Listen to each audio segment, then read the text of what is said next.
Hey there, and welcome back to the channel. It's me again, Rob Marsiglio, the guy who brings you sporadic GTA real estate content on this channel, especially this summer. I promise to get back to the weekly uploading schedule once things settle down a little bit. Got a great video for you, at least I think so.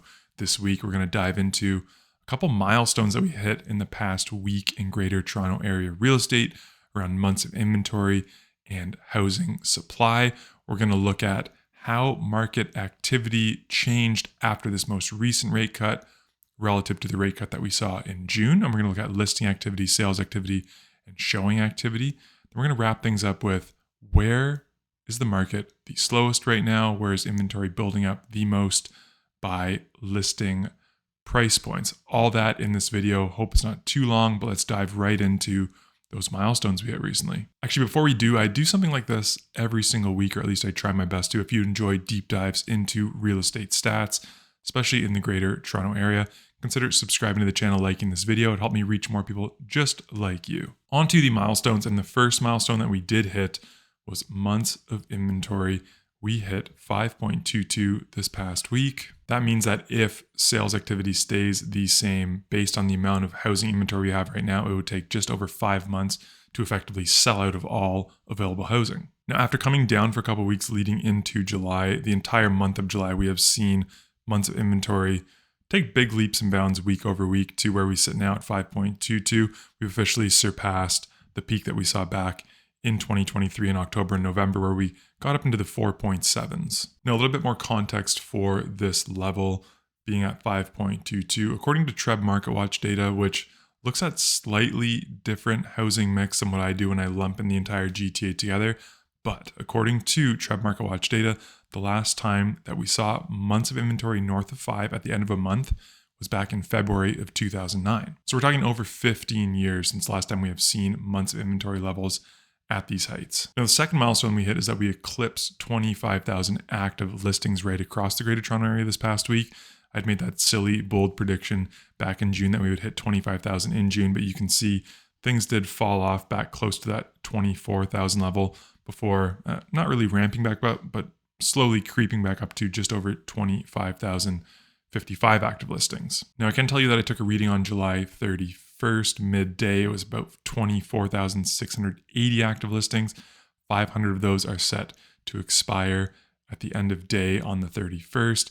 And about 150 reported sales is what we'd be projecting based on the averages over the last 7 days. So I think that number will come in closer to 24,000 on Treb's Market Watch report. The last time we saw a number up at 24,000 was back in June of 2010. We were over 24,000 active listings at month's end. That's a recap on those milestones. Like I said, more active inventory than we've seen really at any point since 2010, roughly. And sales activity has really just continued to fall off through the month. I'll touch on that just in a little bit here. That has resulted in months of inventory surpassing 5. Again, by that classic definition of months of inventory, it puts the entire GTA as a whole into buyer's market territory, technically. The condo side is actually months of inventory just over 6, while freeholds across the board are coming in just under 5. Now, the next item I wanted to touch on revolves around the rate announcement that we saw on July 24th. You can see that after 2 hikes in June and July of last year, the Bank of Canada went the other way in 2024 and has cut rates for 2 consecutive months, 25 basis points each time. What did the market do in response? And the answer is not a whole heck of a lot. First, I want to highlight what happened last time the rate cut. This is a 7-day moving average of listings is this red line. The rate cut happened right around here.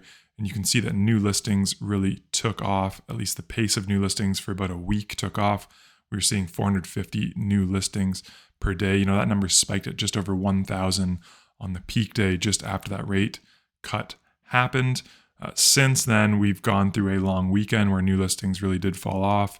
Saw them pick back up to just over 350, about 360. This most recent hike or cut, my apologies, happened right around here. And you can see that new listings didn't respond. I think sellers saw that last time there wasn't much interest from buyers, not much of an uptick in interest from buyers. They did not flood listings, maybe like sellers were expecting. Sellers may have learned a thing or two and decided not to try to relist or time this cut, knowing that July is an extremely quiet month in real estate in the GTA historically anyways. Maybe just waiting out for that fall market. come September. So as I said, the red line, you can see not too much of a change in activity. And as I highlighted, sales activity is back down to the lowest it's really been since really all year. February is where I start this chart, and the rate of sales in February was actually higher than what we're seeing right now in July. And it's a similar story on the condo side. The numbers are just a little more muted, less activity in the condo markets than we're seeing in the freehold market. One other trend that we did see was the number of terminations peaking. This kind of coincided with those new listings. So this last cut in June, we saw a big spike in terminations, people trying to terminate and relist those properties, capitalize on that rate cut. Didn't really come to fruition. We haven't seen quite the reaction this time. A bit of an uptick in terminations. I'd expect some terminations closer to the end of the month to drag this up even further, but really a bit of a nothing burger in terms of a response to this most recent rate cut right across the Greater Toronto Area. And just to drive home how little sales activity we have had, comparing July 2024, the asterisks are because it's only the first 30 full days, but in terms of freehold reported sales, it's about 200 less sales than we saw reported in all of February of 2024, and just over 200 less condo sales reported in the first 30 days of July versus February of 2024. Now, I shared that info on Twitter, and Eric asked the question, is February historically slower? Like, why is this significant whatsoever? My answer, historically, yes. Since 2008, February has had more sales reported only 4 times than July, and that was in 2010, 2017, 2021, and 2022. So it does not happen too often, but it is something we've seen happen more frequently. This will be 3 of the last 4 years where July has had less sales reported than February. The last thing I want to look at in terms of how did the market respond to these rate cuts is showing activity. Somebody had asked me in a video last time, can I share some showing activity numbers on the YouTube channel? So here they are, just picking 3 markets out. The Toronto freehold market, first of all, you can see a bit of an uptick in showing activity per new listing through July. But if I shared this chart just showing activity, you would see that it's come down. And this increase that we're seeing more recently has more to do with less new listings hitting the market. It's a similar story on the Toronto condo market, a bit of an uptick in showing activity per new listing through July, but that's because new listing activity is coming down in the Toronto condo market as well. And then I had to choose Durham region because it is the best part of the 905 surrounding Toronto. And you can see similar trend again, but listing activity has been a little more steady. It's still down a bit, but showing activity per new listing continues to fall off right through July. We're not seeing any really renewed interest as a result of these rate cuts from buyers. Now, looking ahead, our next announcement that we see is September 4th. I don't want to put too much stock in this announcement, whether it's cut, held, hiked. Traditionally, we do see the market pick up a little bit in September coming off of the back of a summer. So I'm just really more interested to see if we see that same seasonality play out. If there is a cut, do you think that seasonality will be exacerbated a bit, a little bit more highlighted or pronounced this year?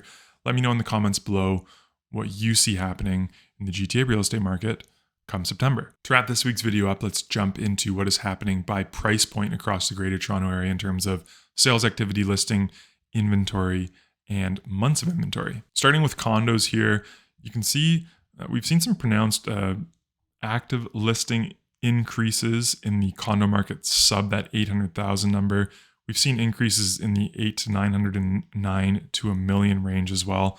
Sales activity is down across the board, that 30-day rate of sales, and that's really pushed months of inventory up. Even at the lowest price point, you're looking at almost 5 months of inventory for GTA condos under $500,000. Now, again, this is not to say you're going to go get a steal of a deal on a condo as a buyer. It's just to say that there's a lot of inventory sitting out there that buyers aren't interested in paying those prices for just yet. Now, on the freehold side, it's a similar story. At the quote-unquote lower price points is where you're seeing a lot of that inventory build up. Sales are down right across the board, but our sub 750 market, you're creeping up to almost 2 months of inventory. This number has been hovering at or below 1 for most of the last, eternity, going back to the last big correction that we had. 750 to a million, seeing a big jump in active listings. That's creeping up to about 3 months of inventory, and the trend continues from there. We're seeing not quite as big of a jump in the 1.5 to call it 2 million range in active listings. And when you get into the markets over 2 million, active inventory has stayed pretty steady.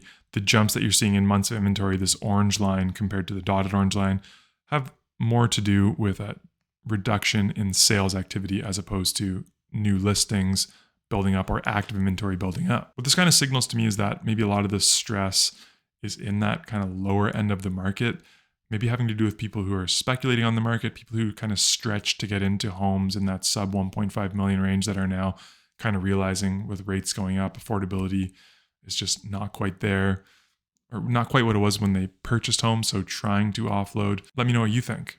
Is that active inventory buildup a sign of stress in that market? Will that all be wiped away in the fall when buyers potentially come back to the table? I want to know your thoughts. All right, that is all I have time for this week. I hope you got some value out of the video and kind of seeing how this most recent rate cut affected our market, going through those milestones and looking at the market broken down by price segment. Like I said, if you did enjoy it, please like and subscribe to the channel. It helps me reach more people just like you. And until we speak again next time, please stay safe and cheers.